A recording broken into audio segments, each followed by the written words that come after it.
La siguiente presentación fue elaborada por estudiantes de la Universidad de los Andes, Facultad de Ciencias Económicas y Sociales, Unidad Curricular, Legislación Fiscal Venezolana, elaborado el 6 de octubre del 2016, Comunidad de Aprendizaje, Ilícitos Tributarios.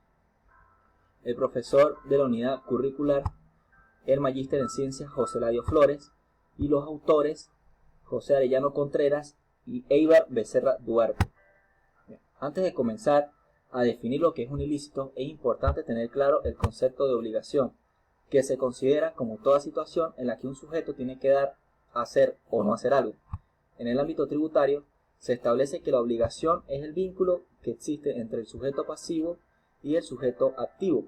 El sujeto activo de la obligación tributaria es el ente público acreedor del tributo, mientras que el sujeto pasivo, el obligado al cumplimiento de las prestaciones tributarias, sea en calidad de contribuyente o responsable. Al tener claro dicho concepto, se define como un ilícito toda acción u omisión que derive el incumplimiento de una obligación. Entonces, los ilícitos tributarios son todas aquellas actuaciones u omisiones por parte del sujeto pasivo, contrarias a derecho, es decir, antijurídicas, porque quebrantan la norma tributaria, las cuales conllevan a la aplicabilidad de una sanción por parte de la entidad competente que representa el Estado. Tomando como referencia el artículo 81 del Código Orgánico Tributario vigente, los ilícitos tributarios se pueden clasificar en formales, materiales y penales. Los ilícitos formales son aquellas actitudes por parte del sujeto pasivo que violan los deberes formales de la norma jurídica.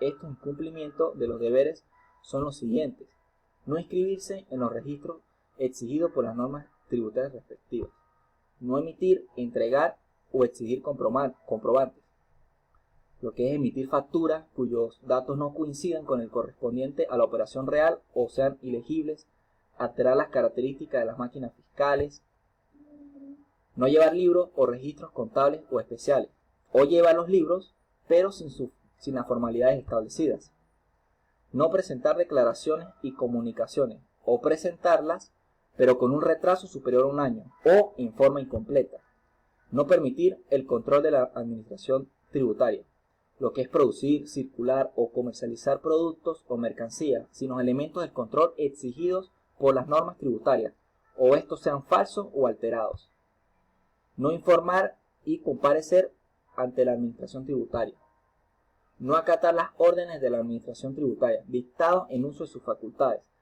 lo que es, por ejemplo, la reapertura de un local, oficina o establecimiento, violando la clausura impuesta por la administración tributaria, o que destruyan los sellos o cerraduras puestos por la administración tributaria. No obtener la respectiva autorización de la administración tributaria para ejercer la industria, el comercio y la importación de especies gravadas, cuando así lo establezcan las normas que regulen la materia. Los ilícitos materiales se entienden que son los distintos comportamientos del sujeto pasivo encaminados al incumplimiento de el retraso u omisión en el pago de tributos o de sus porciones, el retraso u omisión en el pago de anticipo, el incumplimiento de la obligación de retener o percibir, la obtención de devoluciones indebidas, comercializar o expender en el territorio nacional especies gravadas destinadas a la exportación o importadas para el consumo en el régimen aduanero territorial que corresponda, y comercializar especies gravadas a establecimientos o personas no autorizados para su venta. Los ilícitos penales son entendidos como aquellas conductas antijurídicas del sujeto pasivo que causan un perjuicio grave a la administración tributaria, los cuales dan indicio a la penalidad de la prisión, es decir, privar de libertad al sujeto pasivo. Los supuestos que marca la norma jurídica para calificar una infracción de esta naturaleza son los siguientes: la defraudación tributaria, lo que es declarar cifras, deducciones o datos falsos, o emitir deliberadamente hechos o circunstancias que incidan en la determinación de la obligación tributaria. También llevar dos o más juegos de libros para una misma contabilidad con distintos asientos. Bien, la falta de enteramiento de anticipos por parte de los agentes de retención o percepción, la insolvencia fraudulenta con fines tributarios, la instigación pública al incumplimiento de la normativa tributaria, la divulgación y uso de información confidencial. En los primeros 3 casos de este artículo, la acción penal se extinguirá si el infractor acepta la determinación realizada por la Administración Tributaria y paga el monto de la obligación, sus accesorios y sanciones en forma total, dentro del plazo de 25 días hábiles de notificar la respectiva resolución culminatoria del sumario. Este beneficio no procederá en los casos de reincidencia en los términos establecidos en este código.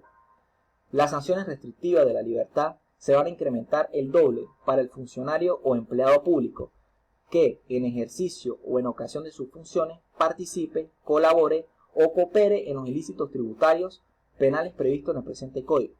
En tales casos, se impondrá adicionalmente la pena de inhabilitación por término de 5 a 15 años para el desempeño de la función pública.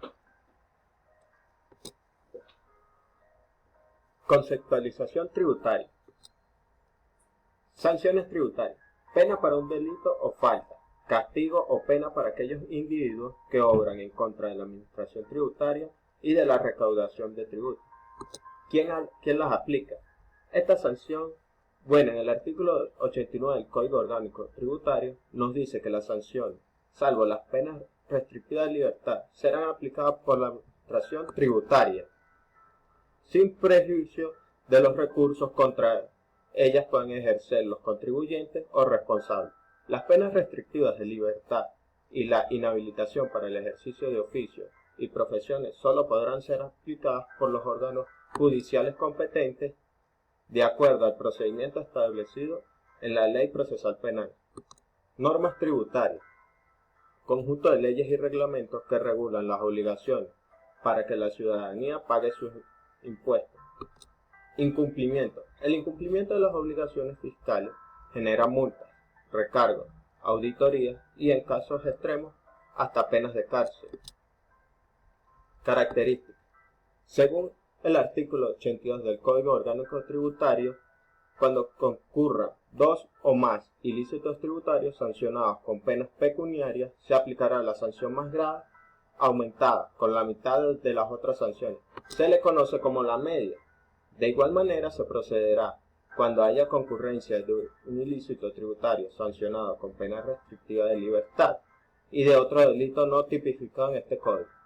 Si las sanciones son iguales, se le aplicará cualquiera de ellas, aumentada con la mitad de las restantes. Son causas de extinción de las acciones por ilícitos tributarios las siguientes: la muerte del autor principal, la amnistía, la prescripción. Las demás causas de extinción de la acción tributaria conforman este código. Para el pago de una multa se utilizará el valor de la unidad tributaria que estuviera vigente para el momento del pago. Las sanciones pecuniarias no son convertibles en penas restrictivas de libertad. Tipología. Según la doctrina nos encontramos con 3 tipos de sanciones. Privativas, conducentes a la pena de libertad. Prisión, inhabilitación para el ejercicio de la profesión. Restrictiva, clausura de establecimiento, decomiso, comiso, suspensión o revocatoria de la autorización. Pecuniaria, es la denominación de la sanción que consiste en el pago de multa. Según el artículo 90 del Código Orgánico Tributario vigente, las sanciones aplicables son prisión, multa, comiso y destrucción de los efectos materiales, objeto del ilícito o utilizados para cometerlo, clausura temporal del establecimiento o áreas del mismo, inhabilitación para el ejercicio de oficios y profesiones, suspensión o revocación de la autorización de industrias o expendios. A efectos de la ley, hay 2 circunstancias que pueden favorecer o desfavorecer sanciones establecidas. El artículo 95 del Código Orgánico Tributario la señala como las causas atenuantes son aquellas circunstancias eminentes subjetivas que modifican la aplicación de la pena, la disminuye. Esta puede ser el grado de instrucción del infractor, es decir, la ignorancia de la ley no excusa de su cumplimiento. Es decir, el estado mental del infractor no lo excluye totalmente de su responsabilidad. La conducta que el autor asuma en el esclarecimiento de los hechos. El infractor puede ayudar a esclarecer los hechos. la presentación de la declaración y el pago de la deuda para regularizar el crédito tributario, el cumplimiento de los requisitos omitidos que pueden dar lugar a la imposición de la sanción, es decir, reparar voluntariamente la omisión, subsanar el error y cumplir con los requisitos establecidos en la norma. Las demás circunstancias atenuantes que resulten de los procedimientos administrativos o judiciales previstos por la ley. Causas agravantes. En el artículo 96 señala como las causas agravantes aquellas situaciones objetivas o hechos que aumenten la responsabilidad criminal, permiten una mayor graduación de la condena. Estas circunstancias pueden ser la reincidencia. Habrá reincidencia cuando el sujeto pasivo, después de una sentencia o resolución firme sancionadora, cometiere uno o varios ilícitos tributarios durante los 6 años contados a partir de aquello. La cuantía del perjuicio fiscal. La obstrucción del ejercicio de las facultades de fiscalización de la administración tributaria